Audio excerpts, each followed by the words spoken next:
Banyak hal menarik dari trailer She-Hulk yang baru saja dirilis Disney. Diperlihatkan juga bahwa nanti di series She-Hulk, karakter ini akan bersinggungan langsung dengan kontinuitas Marvel Cinematic Universe, MCU. Sebelum kita masuk dalam pembahasan trailernya, alangkah baiknya kita mengulik dulu sinopsis dari komik Marvel tentang karakter She-Hulk ini.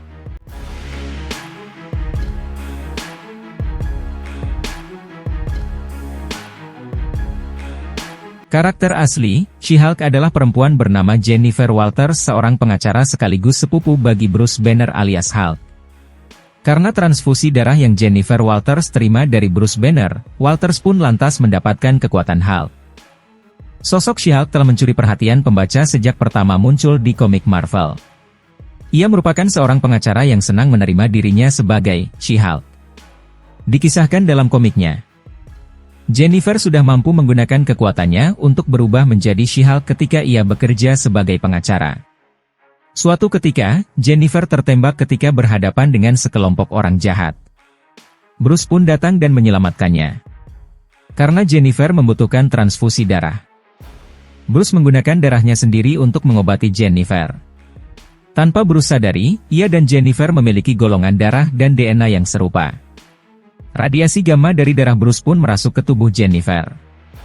Namun tak seperti Hulk, saat Walters berubah menjadi She-Hulk, Walters masih tetap bisa menjaga kecerdasannya dan emosinya. Jadi dapat dikatakan bahwa She-Hulk menjadi versi Hulk yang paling ramah. Selain menghadirkan karakter baru, serial She-Hulk ini juga akan menghadirkan karakter lama. Aktor Mark Ruffalo telah mengonfirmasi sebelumnya bahwa ia akan muncul dalam serial She-Hulk untuk memerankan kembali karakter Hulk. Dilansir YouTube Marvel Entertainment, berikut beberapa hal menarik yang terlihat dari trailer She-Hulk. Latar belakang Jennifer Walters. Dari trailernya, seri ini menceritakan Jennifer Walters, seorang pengacara yang merangkap sebagai makhluk hijau raksasa. Ia tidak takut memadukan kehidupan kerja dengan kehidupan pribadinya. Walters membentuk identitas ganda yang menjadikannya satu-satunya baik dalam kehidupan pribadi maupun di pengadilan. Tidak seperti Hulk yang merupakan keluarganya. Walters akan tetap menjadi dirinya sendiri saat berubah menjadi She-Hulk. Harapannya serial itu akan disukai ketika tayang di Disney Plus pada bulan Agustus mendatang. Seri ini dibintangi Tatiana Maslany sebagai Walters, pengacara spesialis kasus hukum yang berhubungan dengan manusia super. Pengacara yang selalu sibuk itu menggabungkan darahnya sendiri dengan Hulk untuk menjadi musuh yang tangguh bagi orang jahat. She-Hulk diharapkan akan menjadi bagian yang lebih ringan untuk MCU yang selalu berkembang. Seri ini mungkin memiliki lebih banyak humor daripada aksi dibandingkan dengan produksi MCU lainnya.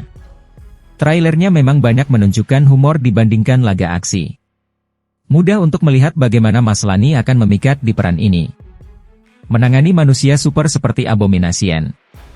Jika kalian pernah nonton film The Incredible Hulk 2008, tentunya sudah tidak asing lagi dengan sosok Abomination. Dia merupakan alter ego dari seorang tentara yang bernama Emil Blonsky, memang menjadi villain utama dari film tersebut dan bisa menandingi sosok Hulk.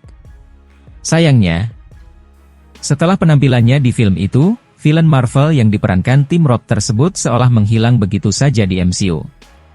Namun, pada MCU Phase 4, Abomination akhirnya comeback. Dia terakhir terlihat di film Shang-Chi and the Legend of the Ten Rings. Anehnya, film itu memperlihatkan jika Wong yang juga Sorcerer Supreme menjadi mentor dari Abomination. Kini film She-Hulk, Jennifer malah akan menangani langsung Abomination ini yang terlihat dikurung. Apakah nanti Abomination ini bakal keluar dari kurungannya dan bertarung dengan She-Hulk? Bisa saja kan, karena yang kita tahu Abomination adalah musuh lama bagi Hulk. Abomination tercipta setelah Emil Blonsky terpapar radiasi yang juga menciptakan sosok Hulk. Meski dikisahkan 2 kali lebih kuat dari Hulk. Dalam kelanjutan versi komiknya, Abomination justru dikisahkan punya kemampuan yang cukup setara dengan Hulk. Akan tetapi, dia sebenarnya masih memiliki beberapa perbedaan dengan Hulk. Perbedaan paling besar adalah fakta bahwa Emil Blonsky tidak punya kemampuan buat bisa kembali ke wujud manusianya lagi, sehingga selalu menjadi Abomination seumur hidupnya. Meski begitu, Blonsky tetap memiliki memori manusianya dan kendali diri setelah berwujud Abomination. Selain itu, Abomination juga punya insang sehingga bisa bernapas dan bertarung di dalam air tanpa kesulitan sedikit pun. Terlepas dari hal tersebut, kekuatan Abomination enggak akan meningkat sesuai dengan level amarahnya ketika bertarung seperti yang sering dialami oleh Hulk. Hal ini jugalah yang kemudian membuat Abomination akhirnya cukup sering dikalahkan oleh Hulk meski awalnya 2 kali lebih kuat dari sang superhero. Bruce Banner alias Profesor Hulk dipastikan kembali di film ini. Bruce Banner terlihat menjadi mentor Jennifer dan mengubah sepupunya itu menjadi She-Hulk. Ada hal aneh karena tangan Bruce Banner yang normal di film ini. Diketahui sebelumnya di Avengers Endgame kemarin, tangan Hulk harus dirawat akibat melakukan bleed. Bahkan sutradara film tersebut juga menegaskan bahwa kerusakan itu bersifat permanen. Tapi yang kita lihat dari trailer ini tangan Hulk tidak memiliki cedera apapun bahkan terlihat normal dan biasa saja. Ada 2 kemungkinan, series ini terjadi sebelum Avengers Endgame terjadi. Oleh karena itu, tangan Hulk masih normal. Bisa juga Hulk telah menemukan cara menyembuhkan tangannya, atau obat yang dapat memulihkan kembali tangannya seperti sedia kala. Nah, menurut kamu mana nih teori yang cocok? Silahkan berikan komentarmu di bawah.